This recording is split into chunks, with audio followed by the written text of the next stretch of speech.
No more islands of information. Financials and CRM are fully integrated and in the cloud. Gravity's goal is to fill the gap between entry-level accounting software like QuickBooks and complex and expensive enterprise applications. Gravity Software, simply innovative business management. Learn more at go-gravity.com. Richard Franzi is the author of 2 popular business books for CEOs. His first book, Critical Mass, The 10 Explosive Powers of CEO Peer Groups, was the first book ever written on the secret value of CEO peer groups. His second book, now with newly updated information, is Critical Mass, The Power of CEO Guiding Principles.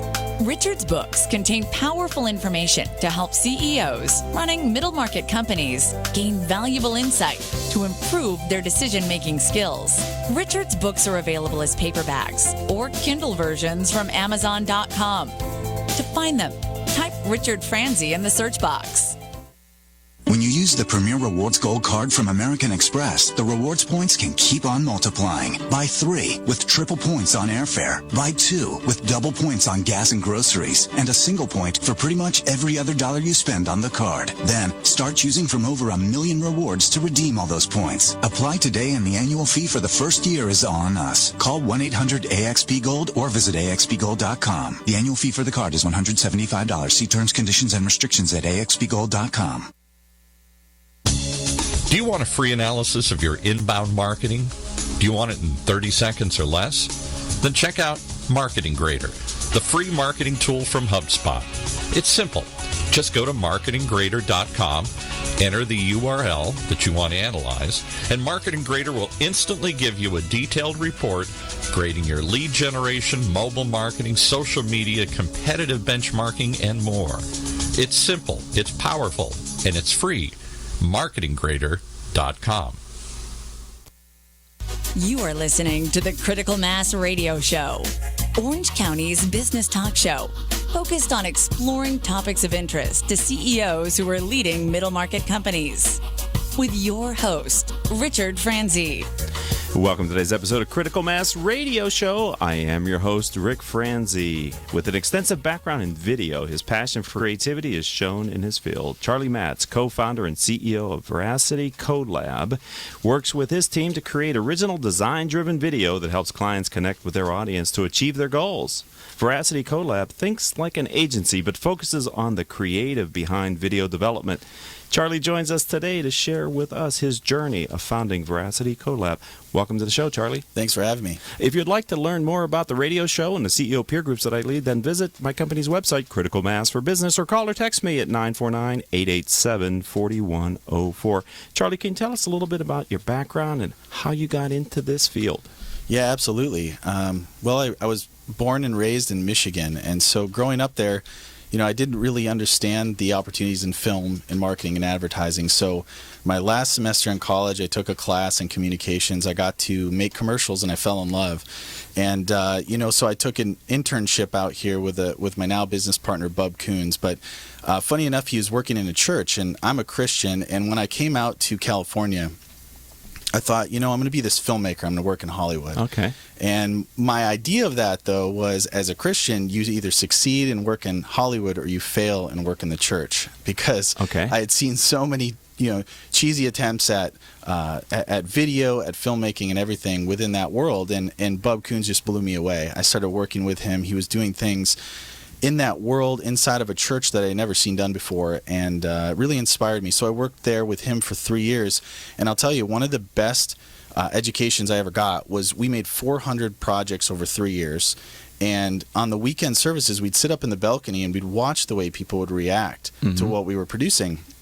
And so you think of it from a marketing standpoint. Right. I got the chance to see how people reacted to our work. Did I make them laugh when I wanted to? Did I make them cry when I wanted to? And not the other way around. And, Understand. And so when we left there to journey out and start our own business, it really equipped us to understand how to move people with video, which led us to start the video agency Veracity Collab. So, first of all, tell me the genesis of the name. Yeah.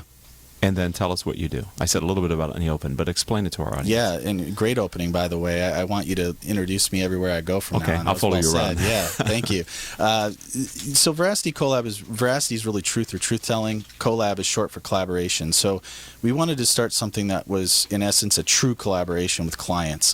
We looked at the climate of video, and we saw that there was really this disconnect between the collaboration that's needed with clients and with the firm that's producing the video.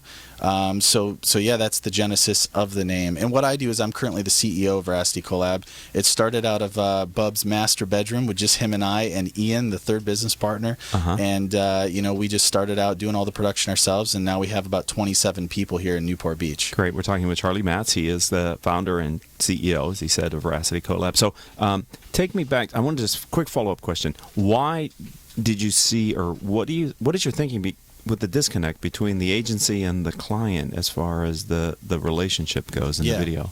Well, I think a lot of your listeners probably can attest to a bad experience with a marketing firm. They've probably worked with somebody who's frustrated them.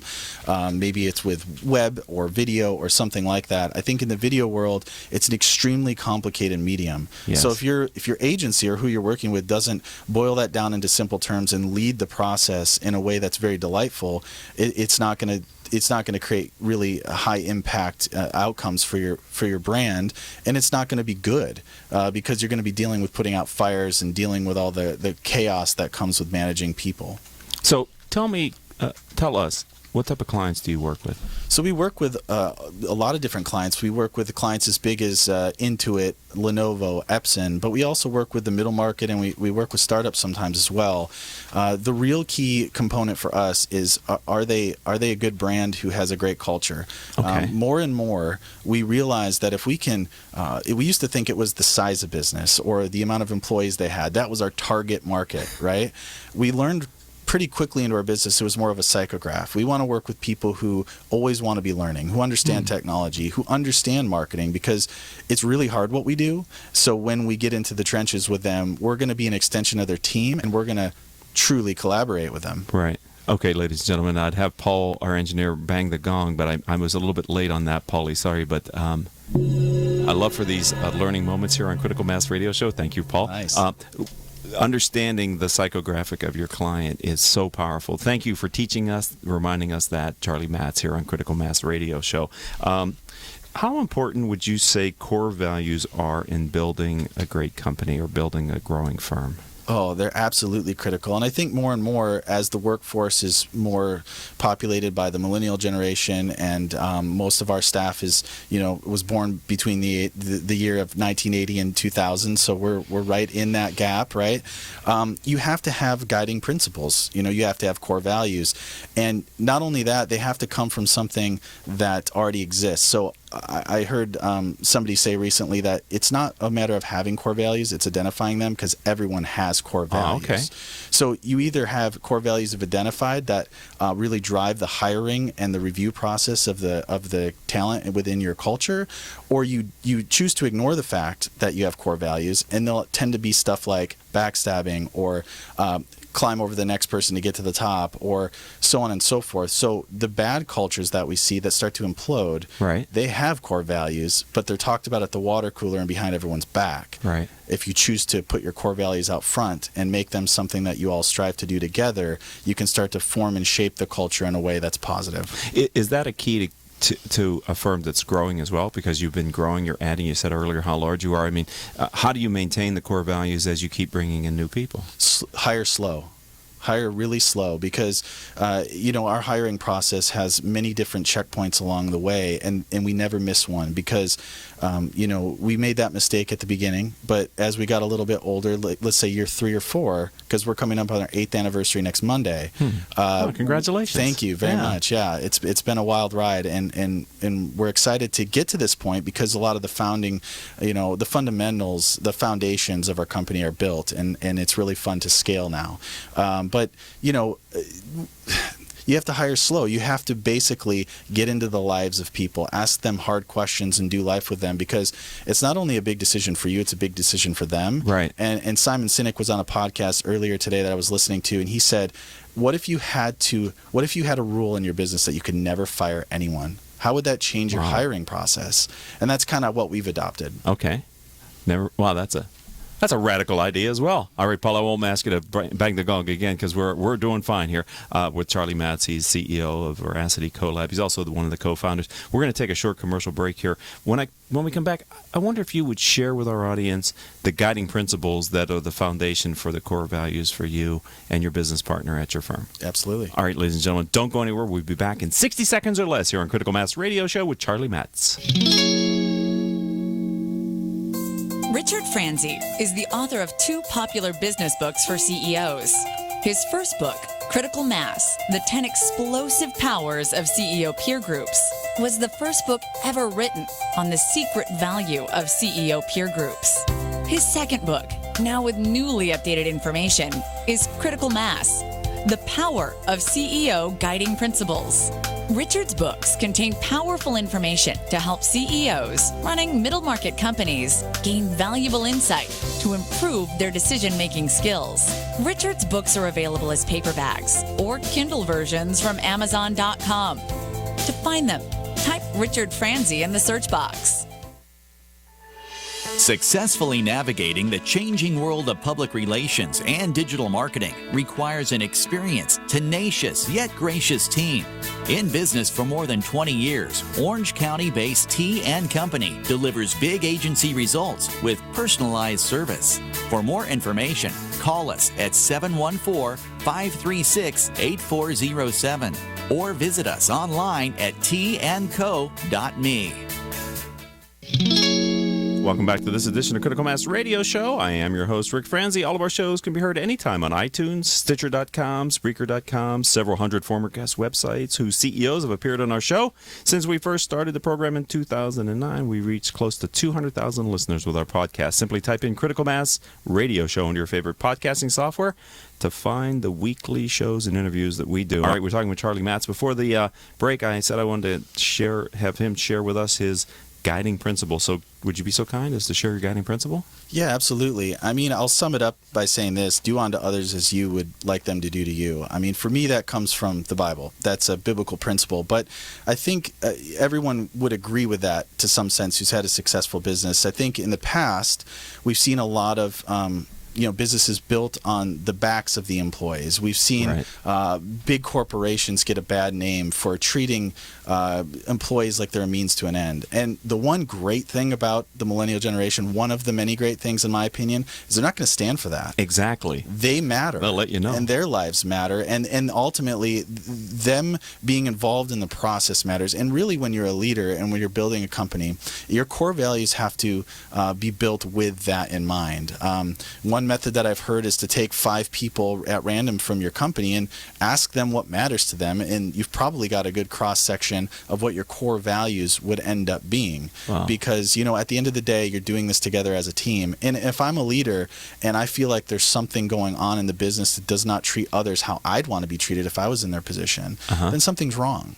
Excellent. We're talking with Charlie Matz. I saw that you, the recent edition of the Orange County Business Journal came out. It's a Best Places to Work edition. I saw that your firm was listed. I understand from talking to you this is the second time that your firm has been selected. Yep. So tell me, what does that feel like to be one of Orange County's best places to work as voted by your employees? Well, for me, starting out in a master bedroom with my buddies and building this thing, it means everything because to me, it's one of those few awards you can't fake in a lot of ways. I mean, I think some people get away with it once in a while, but to do it time and time again, it's really hard because they basically survey your entire staff. And what that says to me is that, a lot of the things that we're talking about with our staff and we're trying to be transparent about, we're trying to grow with them, they're working. They enjoy where they work. They feel like it's a great place to be.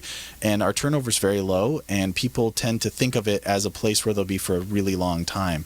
So we work things out with that in mind. It's that same idea of what if you never were going to fire anyone? You would hire differently, but you'd also handle conflict differently. Mm-hmm. So it's my sense that what you do is kind of stressful because you're on deadline, you're on a budget, you have a project. Video is hard. Mm-hmm. Good video is really, really hard. Mm-hmm. How do you maintain that positive energy in a workplace that has those potential dynamics introduced to it, Charlie? Well, I think at the core of it, it's about systems and process. I think, yes, you've got your core values, you've got your guiding principles, so to speak, but systems and process are extremely important. And when you have an idea of what to do, no matter the situation, it really takes the pressure off of the team. So they understand that, no matter what happens, we're going to do this together as a team. We're going to do it how we've learned over time how it's done well. Mm-hmm. So, for example, when we work with a client, we have certain processes put in place so that if something does go out of control, we can get together, we can work it out as a team. I think chaos in a culture happens when people feel like they have to solve problems alone.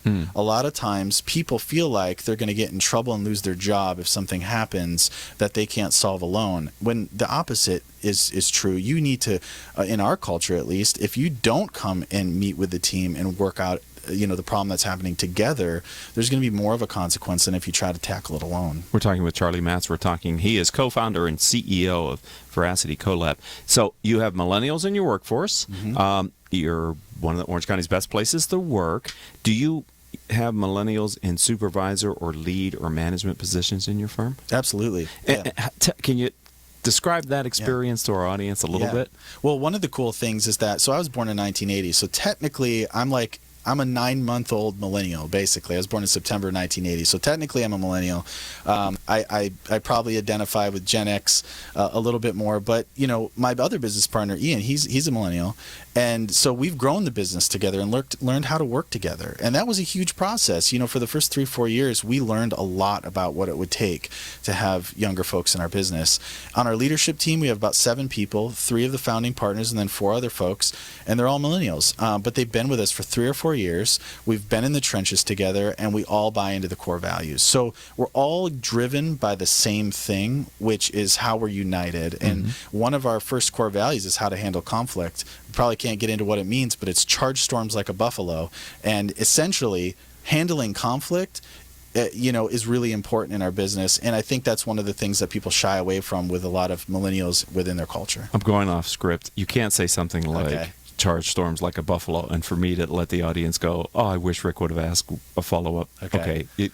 What's that mean? Okay, so apparently in Colorado, it's the only place that there's both buffalo and cows. At least that's from what I understand. And when the storms come over the Rockies, the cows run away from the storm. Okay. And they end up under the storm for a longer period of time because they're running right underneath it in the same direction. Whereas buffalo, they run toward the storm. They bust through it with more force, probably get a little bit more wet and uncomfortable and probably hurt, but they're under the storm for a far shorter period of time. So in our culture, when something happens, we deal with it right then. Okay. We don't let it simmer. We don't let bitterness, take hold. We work with the person that we have a problem with. It reduces gossip.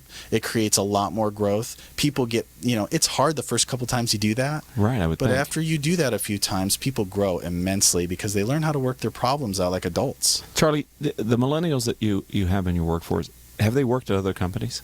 A lot of them haven't. They have not. Yeah. Okay. So I always thought it was. I have 2 children, millennials. I thought it was very important that they both had a chance to work for a good employer when they were young, so they knew what working for a good employer was like. Mm-hmm. So they could hold other subsequent employers, or if they ever start their own firm, they kind of understand what that's like. Do you have any millennials who worked at other places, and if so, have they given you any sense for how working for you is different? So typically what happens if anyone's worked for anyone else, and this is a little bragging on the team, this isn't me, this is our team, they tend to appreciate our firm a lot more because they've been somewhere else and experienced possibly, another culture or another boss or somebody who is a little bit different, who maybe does things in a way that isn't so, it isn't so mindful of coming alongside of somebody. So the typical work experience that we find people have is negative. So when they've worked somewhere else, they tend to come in and be excited, especially, the bar's pretty low for work-life balance within the agency world. I would think, and we tend to try to, flip the script on that a little bit. So when people come to work for us, they tend to like the difference. Do customers understand your different culture? Have you gotten any feedback from your clients that they've noticed what you're doing? Absolutely, yeah. Especially the ones who work with us for a longer period of time. They understand there's something different about us. Every single person who goes on set and is involved in a production with us, they come back literally saying these words: there's just something different about you guys. And we celebrate that because we're out there to try to project a difference. And can you quantify what that is? For me, honestly, being a Christian, I actually think that it's the fact that a lot of the people that work with us, they live their life on biblical principles. They really live their life to serve other people beyond themselves. We have another core value that says deposit more than you withdraw. And so when they go on set, they're thinking about all the other people they can serve and not just themselves. They're not thinking about their image. They're not thinking about what they look like. They're thinking about serving others and glorifying their God most of the time for a lot of the employees who, are Christians like me. We're talking with Charlie Matz. He is co-founder and CEO of Veracity Collab. We're talking about his firm. I'm really sitting on culture, etc., because he was just, again, selected as one of Orange County's best places to work, which is a significant achievement. And congratulations on that. Thank you. And I think we can all learn a lot from your experience and how you're building your brand. What's the future hold for you and your firm? I think the future's really bright. Why? Well, you were just telling me before, we're talking about live video on Facebook. We're talking about Snapchat and all these different mediums. Video is the key. And the businesses who don't figure out video, they're going to be like the businesses who didn't figure out web back in the day. Really? It's, we hear mobile first. It's going to be video first. And if people don't get on that video train, it's going to be very difficult for them to compete well. So for us, it falls right into our hands. We've created a business that does all different types of video, and we do it well. So I think I really, in the next 4 years, see us doubling or tripling in size. Wow. But video is hard, right? I mean, you think it isn't. We're doing audio here. We're doing live stream on Facebook, but we're really an audio platform. And I have found people are much more forgiving on the podcast audio than if we were truly focused primarily on the video, right? Yeah. It just, the usability of the product is, and so I'm on a tangent here, but let me come back to you and your experience. What advice do you give to a small or middle-sized company about using video but doing it properly, maybe on a tight budget? Yeah, find the right partner and do it well at the expense of maybe doing less. Okay. Yeah, do it right. If you have 5 video needs, but you can only do 1 because of your budget, and do it well, do the 1. Is there one video that every company needs to absolutely have in their arsenal, on their website, in their YouTube, whatever? Is there one? If you can only afford 1, is there one, Charlie, in your experience, that companies must have? I absolutely think so. I think it's that video that's, going back to Simon Sinek, that describes your why. Why are you in business? Because a lot of times your why, if done well, is about serving the person with the pain point. So let's imagine that you're going to the website of someone who sells something you need, and their video explains to you why they solve your problem. I'm in. Right. I came there with a problem. They're talking about solving it. So I think everybody needs that one video at least that talks about how you solve the problem for your customer or client. Is that so? I'm always looking for a comparative advantage of small and middle market companies versus larger companies. To me, that sounds like a real opportunity that a founder, a CEO, a president of a middle-sized company has over a huge corporation, which I don't know how you would get that video done. Yeah, you're hitting on something real key. You're hitting on something really important, because a middle market company can actually have a competitive advantage against a big company because of the agility of telling a story like that. Because if you work with the right firm or you have the right team, you can create a video that makes you look larger than life. Video is the #1 branding tool that you can use to make yourself look like you've got it all together. And the opposite is true too. If you do bad video, it makes you look like you don't know what you're doing. Right. So it's that's really important. It's that digital handshake. It's the first thing people experience about you when they land on your site if you have video. And if you have video on your website, should you have it anywhere else, Charlie? I mean, absolutely. On other platforms? I think that's a strategy that coincides with the rest of your marketing. So if you're not familiar with marketing, the first thing I would say is maybe become familiar with marketing, because I really don't think we're going to live in a world where you can do without it. I think that people want to be marketed to in a way that's serving them They want to be met where they're at. That's why social video is going to become so important. So I think you should be putting it in a lot of places. But again, the conversations on Twitter are different than Snapchat, are different than Facebook. So you have to be really careful about how you're blasting video out to people. It has to be marketed and messaged correctly. Okay. Well, we're only picking at a bit of what you know to help companies relative to using videos. And I apologize to that for any audience who wanted a deeper dive on the application of video in their business, and maybe you'll come back sometime in the future and we'll go a little deeper on that side of the business. Absolutely. I just didn't want to miss the opportunity to talk about culture and all the other things you're doing at your firm. If someone wants to learn more about your firm, how do they find you online, Charlie? I would go to veracitycollab.com. You could also follow us on social at Veracity Collab on Twitter. You'll get all the information there. But if you go to our website, follow us on all the social channels. We got a lot going on. We just launched a podcast where we give 3-minute tips for video every week. It's called Play It Forward.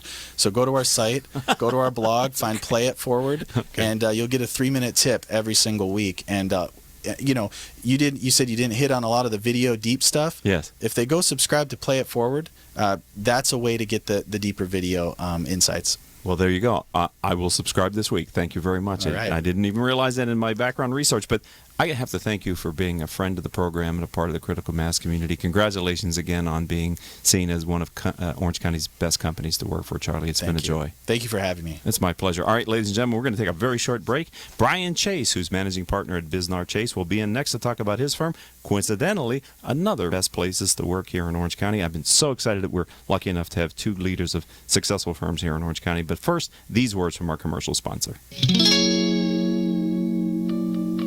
If you are an Orange County business executive, this message is for you. Do you ever feel isolated with no place to turn for advice or feedback? Who holds you accountable to your commitments in your company? Where do you find the right resources to help you and your company grow? If you have these questions, then Critical Mass for Business might be the answer for you. Critical Mass for Business is committed to helping you make better decisions. These are groups of peers running businesses just like you, providing a great sounding board to test ideas and concepts, review plans and goals, and present issues and opportunities for discussion. The result is improved strategy, accountability, people, and execution skills. If you are interested in learning more, go to www.criticalmassforbusiness.com and learn more about our executive peer group. Let's face it, not all company challenges are the same, which is why Strategic Market Intelligence can help identify the actionable information you need to be more competitive. Gain a better understanding of your brand, competition, best prospects, or new product opportunities to generate greater revenues in 2015. Call 949-357-9547 or visit www.strategicmarketintelligence.com. Do you want a free analysis of your inbound marketing? Do you want it in 30 seconds or less? Then check out Marketing Grader, the free marketing tool from HubSpot. It's simple. Just go to marketinggrader.com, enter the URL that you want to analyze, and Marketing Grader will instantly give you a detailed report grading your lead generation, mobile marketing, social media, competitive benchmarking, and more. It's simple, it's powerful, and it's free. marketinggrader.com. Welcome to this edition of Critical Mass Radio Show. I am your host, Ric Franzi, with a strong background in law, managing partner at Bisnar Chase. Brian Chase understands what you're going through and will work hard to protect your rights. His passion in helping injured people obtain justice is what keeps him going. He was named Trial Lawyer of the Year for multiple years, showing his strong contributions to his firm and to his work. Brian, welcome to the program. Hey, Rick, thank you very much. It's a pleasure to be here. It's really nice to have you here as well. Appreciate it. Tell me a little bit about how you decided to get into law, and then how did you decide to get into this area to practice law? Okay, great question. When I was in college and I'm trying to figure out, what am I going to do, quote unquote, when I grow up, and you're searching for your career and your goals and your objectives, I realized that, excuse me, I wanted my life's work to matter. I realized that I wanted whatever I did for a living to have a positive, substantive impact on other people's lives. First and foremost, I ended up putting that on my law school application. And then I also wanted something that was going to be intellectually stimulating and challenging and not the same day in and day out, knowing I'm going to do this for 40 plus years. Right. So, between that and kind of wanting to fight for the underdog, and we can probably talk more about that later, a career in law was just perfect for me. And, I never plan on retiring. They're going to have to take me out of the courtroom on a stretcher. Okay, excellent. We're talking with Brian Chase. So tell me about Bisnar Chase. I gave a little bit in the intro, but really, where's your firm differentiate, specialize, delivers value? Okay, in a few areas. First and foremost, when you're looking for a personal injury firm or probably any lawyer, and one of the things that sets us apart is we're trial lawyers, meaning we really go to court and we really try cases. Okay. You're not just seeing commercials on TV and that I'll fight for you and get you millions of dollars. In order to really maximize the value of a case, the insurance companies know who goes to court and who doesn't go to court. Our law firm has several attorneys in trial day in and day out, year after year. The goal, though, is to try to get a good settlement, and when they know you're in court maximizing the value of cases and verdicts, you can settle a majority of your cases for not 50 cents on the dollar like a lot of folks do, but you get full value and full compensation for your client. So one of the things that we really pride ourselves on is we don't just call ourselves trial lawyers, we are trial lawyers, and we try cases. Okay. So what is it like? Just give us a sense. We've all seen TV, but maybe some of us haven't, maybe for good reason, been in the trial and seen the kind of process that happens. But when you're there representing your clients on their behalf, is there a couple key things that you know are critical to being successful in the outcome? Well, integrity, and you have to believe in what you're doing and have passion. You can't trick 12 people on a jury. I know when we read in the newspaper and people criticize a verdict here and there, there's going to be aberrations, but when you're in the courtroom, you're not acting, you're not faking it. You have to have real compassion for your client, passion for the case, and integrity. And really, the secret is just believing in what you're doing, because that will resonate when you're looking at 12 people in the eye and you're getting to know them day in and day out. They can tell who the fakers are and who the people are truly seeking justice. So what's the arc of a normal time when you're in a trial? I mean, how long does it take that part of the actual courtroom experience? It depends on the size of the case, the type of the case. I've had cases, as short as a week. I've had cases as long as a couple of months. Wow. Sometimes you'll see cases go on for, month after month after month. But I would say the average trial probably is, 1 to 3 weeks. Okay, so let's deal with the elephant in the studio. Okay. Why, and this is maybe not a fair question, in which case tell me it's not, why is the perception sometimes of personal injury and trial lawyers not as positive as what I'm sensing it is from you and what I felt when we met the first time? Yeah, I mean, we can spend 3 hours talking on that, but, the short version is, the news media, the old joke about news, what's news? Dog bites man, that's not news. Man bites dog, that is news. Right. Okay, the media wants to report on something shocking. So everybody's heard about the coffee spill case where McDonald's got sued and sued for millions of dollars when a lady spilled coffee on her lap. Mm-hmm. That's very sensational, sounds very frivolous. If you really dug into that case and saw all the evidence, which these juries do see all the evidence. It's not reported in the newspaper.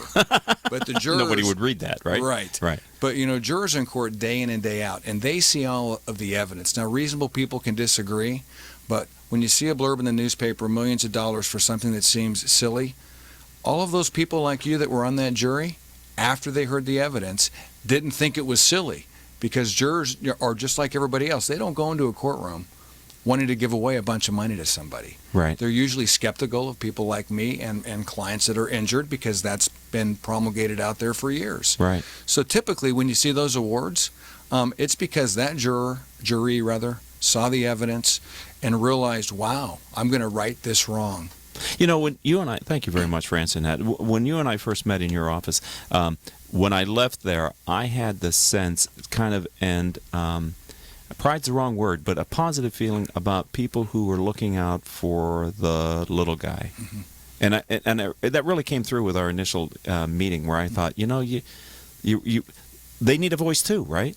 Well, they absolutely do. And going back to wanting my life's work to matter, so doing what I do is perfect for that. And the whole firm really feels the same way. We're representing people that have had a family member or loved one killed, someone paralyzed. I mean, just really, horrific injuries and bad things. Right. And usually we're taking on a large company. And I'm not anti-large company. I love large companies, and I love all businesses, and I think everybody has the right to do business. But everybody in all walks of life, whether it's lawyers, politicians, or business people, sometimes cut corners and make mistakes. Right. And when I see that, here are these companies who can hire lawyers for $1,000 an hour, and I've got little Miss Smith down the street who can't hire a lawyer. So her only way to have justice in our civil justice system is to hire a contingency fee lawyer like me who works for free unless we recover. Right. And what would happen if that wasn't the case? Yeah, if that wasn't the case, the lion's share of people that are injured could not get justice because they could not afford to hire the attorney. Right. And that kind of can segue into the frivolous lawsuit argument or why people read about some of these verdicts. No one's going to pay me money on a frivolous case. I've got a big office, a big overhead, as do many lawyers. And so why would you take that? Yeah, we would. You're a business person, right? Correct. And absolutely. And so we're going to take cases that we think have merit. Again, reasonable people can disagree. You got to realize in any lawsuit, quote unquote, there's a winner and a loser. And I don't like to look at it as winners and losers, but, there's a plaintiff and there's a defendant. Whoever doesn't prevail is going to have sour grapes. Mm-hmm. And they may be right sometimes, they may be wrong sometimes. But, a lot of the stuff about the negative, frivolous lawsuit stuff, are there lawyers that do that? Of course. The lion's share? No way. We'd all be out of business. Right. Okay, we're talking with Brian Chase. He is the managing partner at Bisnar Chase. Before the break, and we've got a couple minutes, tell me about being selected yet again as one of Orange County's best places to work. That is something that I'm really proud of. I mean, as a business owner and a business person, I get trial lawyer awards. If you get a good verdict or you do good work and give back, you get those awards, and that feels really nice. But as an employer, we have about 40 employees, so it's not a huge business, but it's a sizable small business. To get that award, the only way you get it is by your employees being interviewed confidentially, so you don't know what they're saying. Right. So they can say good things, they can say bad things. I think this year is our 5th or 6th year in a row getting that award, and I'm very proud of that because that means that myself and the management team are providing a work environment that is rewarding for the staff, because you can't have a good outcome on your cases if you don't have happy people working with you, and we strive really hard for that. I imagine there is a lot of detailed work in what you do when you have to go and present a case. You can't really be surprised very often in the courtroom and prevail. No, that's the thing. You have to be very detail oriented, and I know sometimes I drive people crazy because I'm always looking for that needle in the haystack, and I'll hear from time to time, well, that needle's not there. Well, more often than not, it's not. But if it's not there, I'm going to know that I didn't miss it. I look for it, and it wasn't there. Right. And I read every piece of paper. I know every document, so I do rarely get surprised. And that's the key to success in probably any business. So Brian, you said this is the 5th year? 5th or 6th. 5th or 6th year in a row. In a row. And so as the leader of an organization like that, how do you message that to your employees? Well, you have to walk your talk. It all starts at the top. We have a meeting at the beginning of every year. We go through everybody's goals. We go through the firm's finances. We're very transparent. I'm a big believer in transparency. We have incentives where people get trips to Hawaii. We're just a very it's hard to say. We just kind of walk our talk on. We really want to have a great environment. We help people work on not just their professional goals, which is very important, right, but we also work with people in the office on what their personal goals are. And we take a big interest in everybody's life to the extent they want to share that. Right. And we really want to make sure everybody is succeeding both inside and outside of the office. It feels like to me, and if I'm wrong, tell me I'm wrong, that people can become emotionally invested in the cases that you take. Oh, absolutely. I mean, absolutely. They, these clients that we end up helping, at the end of a conclusion of a case, there are tears, there are hugs, there are birthday cards, or, whatever the case may be. I mean, everybody, right, the client and the staff are very, very connected. And so let me ask a follow-up then. In the middle of the trial, there can be a lot of pressure if your sense is, hey, there's this is moving maybe a little bit against us or whatever. So to be at best places to work is hard enough, but in a pressurized situation like a law firm that you're dealing with, I would imagine it might even be a little bit more difficult. Yeah, no, it can be. I mean, we try not to get in that situation, but obviously not every case comes out perfect, and they take on a life of their own, and there are twists and turns. Right. There's a lot of must be expected of the people.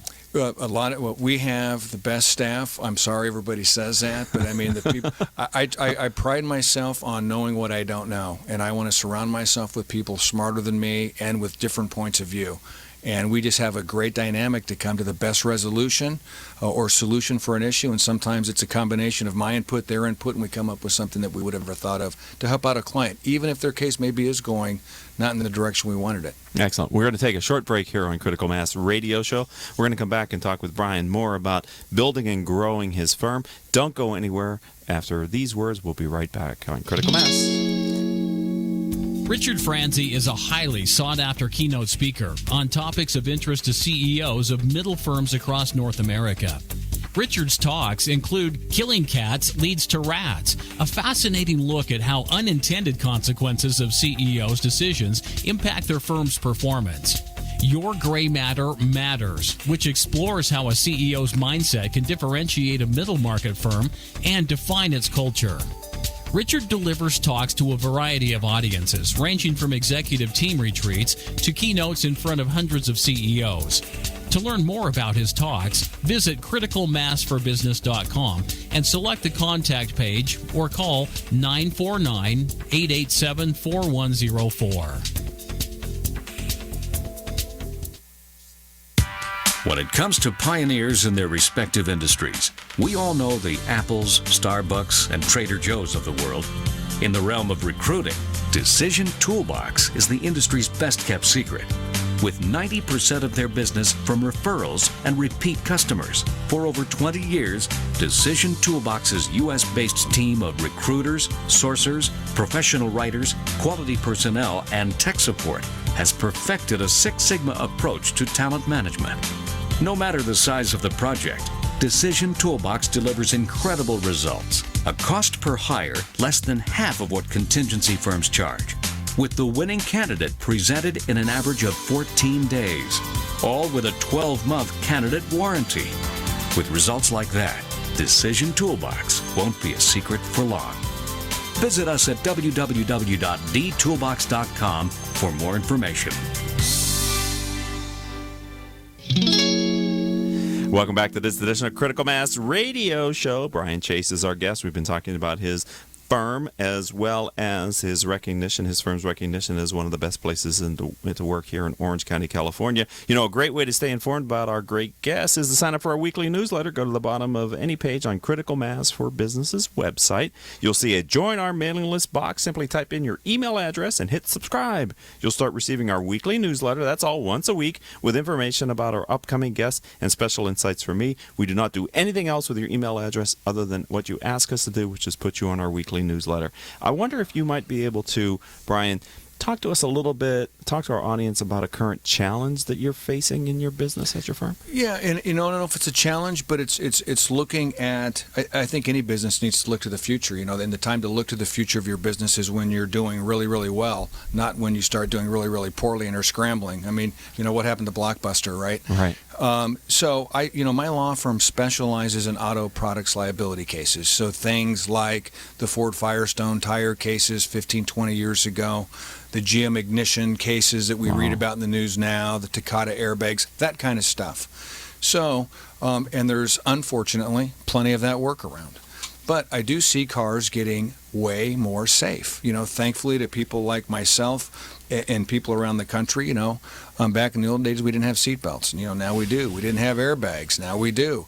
Cars have electronic stability control so they don't roll over as easy. I mean, cars are getting safer. That's a good thing.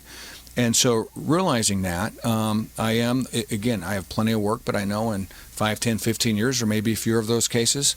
There may be more because of the autonomous driving things that we're seeing pop up now. Wow. Who knows? Who knows? But realizing and having to run a business, I have to look to the future. So realizing that a large part of what I do are these auto defect cases, I have started diversifying, and this has been going on for a number of years, not just recently, into other kinds of cases as well. And we do all kinds of personal injury, but we now have a department and a team that works on employment cases, class action cases, and we do some pharmaceutical cases. Talcum powder is kind of a big thing in the news right now, and ovarian cancer. Mind-boggling what I'm finding out on those cases. So just kind of broadening beyond the auto defect stuff, just in case that body of work dries up, and that'd be great, because then I'm not representing people that have lost a child, a husband, or a wife. Right. Okay. Well, thank you for that. That's great advice. Again, I'd ring the gong if we had it more accessible, because I love these teachable moments here on Critical Mass Radio Show. Well, there you go. Start working on the problem before it is a problem, right? As an opportunity. Absolutely. I think the team can be more creative in helping you brainstorm when things are going well. Yeah. When they don't feel the pressure also of the business needing that. You don't want your back against the wall while you're trying to figure out how to fix it. Not that people don't work well under pressure, but you should always be looking on the horizon. Okay. And the easiest time is when you're at the top of the mountain, not on the way down the backside. That's a teachable moment. Okay. Take me again. What is the secret behind Bisnar Chase's success? I love talking about this, and it seems so simple, and it is a cliche, but sometimes those things are true. One of the things is, if you take care of your clients, the business will take care of itself. We've heard that from business people for hundreds and hundreds of years, but it really turns out to be true. When you're taking care of people, for whatever reason, businesses just seem to work. And it's a little deeper than that, but also, in addition to taking care of the clients, is you need to take care of your employees. And we were talking about that a little while ago with regard to the best places to work. Best places to work thing. So we really take care of the employees like they're really bought in. I feel like I have 40 partners. Nice. I don't view people as employees. I think of us all as equals. And so when you have a great working environment, when you come from a place of integrity and you're doing good work, and you're taking care of the clients, and a little bit of elbow grease, I don't know how any business can fail. That sounds simplistic, but it's really good stuff, I think. Do you have many millennials in your shop? Probably no, not a lot, but we've got some. Okay. Yeah, we've got a good range of all those categories.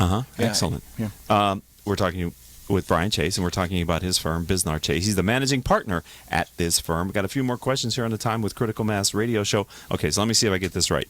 You're labeled as one of the top 1% of the lawyers in California, and you've earned the State Trial Lawyer of the Year for 3 years.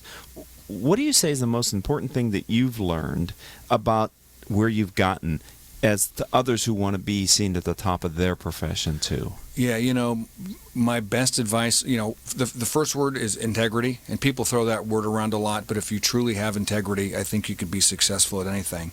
And I'll talk about that in a minute. But you really need to stay humble. I love getting these awards, not because I then walk around and say, "Hey, look at me." You wear them around your neck or anything, carry in the shop, or no. And when I say stay humble, I mean that. Literally, I when I lecture other lawyers or put on seminars, I tell people, if I can do it, you can do it, and that's not false modesty. Okay. I really believe that. So I don't think there's anything magical I do other than the integrity piece. So stay humble, sincere, humility. But with regard to the integrity, if you have integrity towards your clients, that goes a long way to taking care of the clients. Integrity towards the courts, integrity towards the employees, integrity when I'm dealing with other attorneys. People really know that, my word is my bond. We can cut deals on handshakes. Right. And I think when you do business that way, all things seem to work better and work out for you and for everybody you're involved with. And it's a win-win, even though we're in an adversarial situation. So right. I think a lot of my success just comes from, I was raised a poor kid in Southgate, and I still kind of feel like that kid in many ways, and I feel like I am very humble and very blessed, and I just work hard to help people.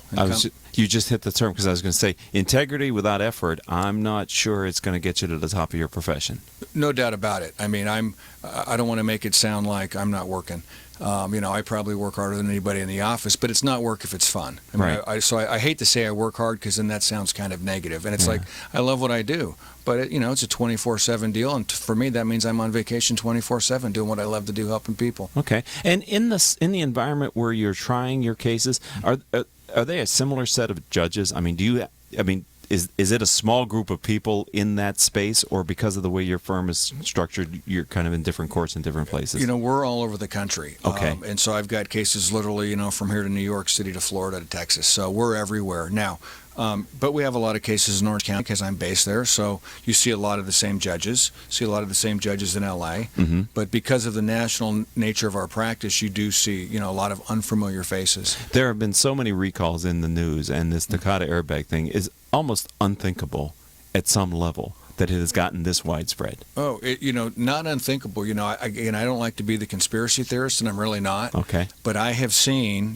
from time to time where people, it's not a buzzword or a tagline, put profit over safety and don't pay to fix something.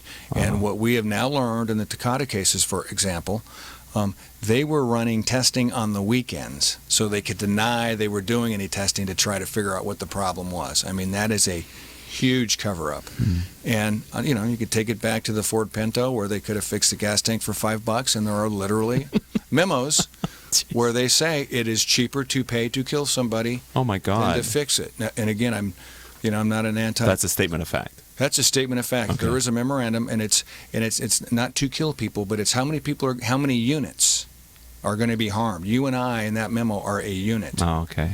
And they figure out they put, this is back in the 70s, it's a couple $100,000 per unit.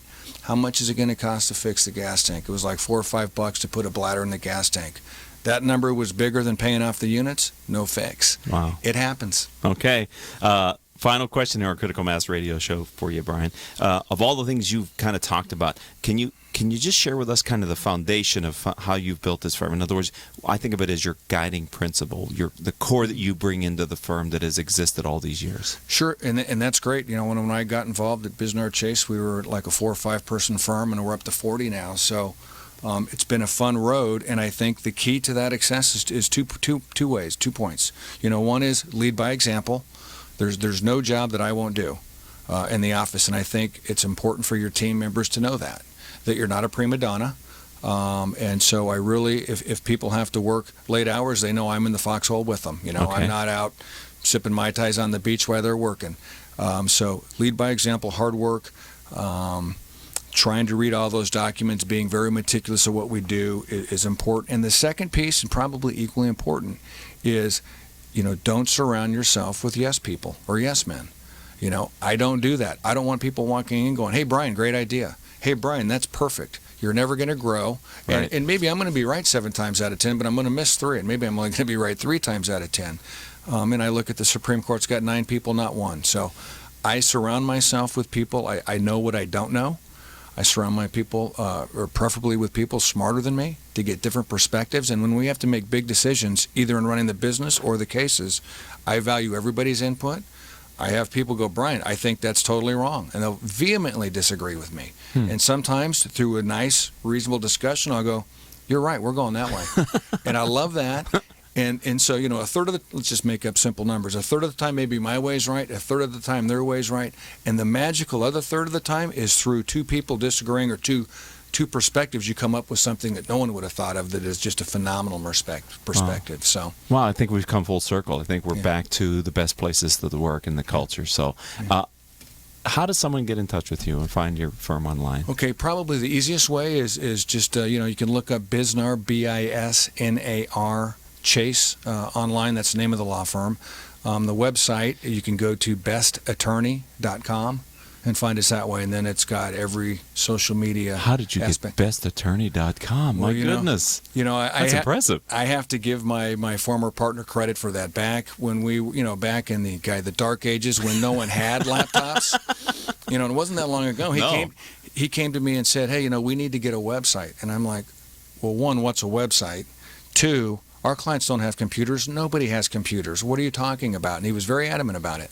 And so I said, okay, let's do it, kind of humoring him. So it wasn't competitive then. And so he goes, hey, I want Best Attorney. And at the time, I thought, well, we're Bisnar Chase. Shouldn't it be Bisnar Chase? Best Attorney seems kind of cheesy. Well, years later, and you see how people pay for all these vanity phone numbers and vanity whatever. Right. I give him a lot of credit for giving us that. He deserves that tag. Yeah, That's amazing. Back in the late 90s. Right. All right. Well, thank you for being a friend of the program and a part of the Critical Mass community. I appreciate what you've shared with us today. Continued success in your business practice. Thank you so much, and thank you for what you do and getting the word out from so many different business people and sharing your talents and skills. Oh, thank you very much. All right, ladies and gentlemen, our engineer for today was Paul Roberts. Our producers are Joan Park, Crystal Nunley, and Haley Stern. I'm your host, Ric Franzi. If you'd like to learn more about our radio show or the CEO peer groups I lead, visit my company's website, criticalmass4business.com. And until the next show, I hope all of your business decisions will move your company in a positive direction. You have been listening to Critical Mass Radio Show Business Talk Show, focused on exploring topics of interest to CEOs who are leading middle market companies. With your host, Richard Franzi.